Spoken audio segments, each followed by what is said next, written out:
বলা হয়ে থাকে যে আপনার স্ত্রী কোনো রকম ভাবে কোনো সরকারি কোনো রকম সাহায্য নেন না, এমনকি আপনার কন্যা তিনি প্রেসিডেন্সি কলেজে অন্য সবার সঙ্গে ভর্তির ফর্মের জন্য লাইনে দাঁড়িয়েছিলেন 2 ঘন্টা, তারপরে ফর্ম পেয়েছেন।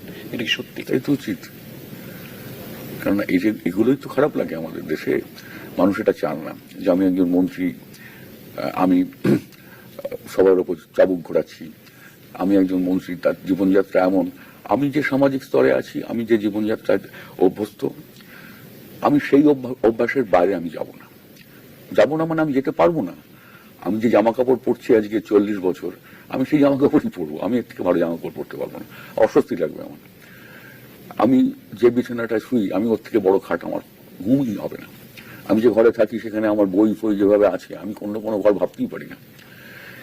আমার ঠিক এটা আমার পরিবারও আমার এই চিন্তাধারাগুলো তারা সমর্থন করেন, এবং সেটা খুব সহজাতভাবে করেন। তারা তা নিয়ে কোনো সমস্যা আমার নেই।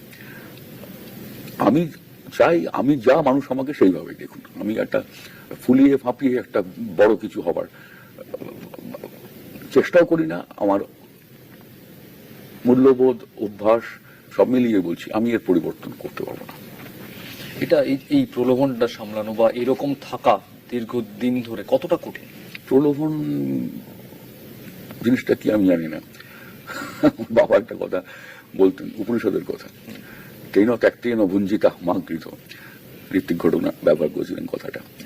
এটা আমি সত্যি মনে করি, এটাই হচ্ছে জীবনে একটা আনন্দ পাওয়া যায়, যে আমি সেটা সুযোগ পেলেও আমি যে নিলাম না, আমার এটাই ভালো লাগে।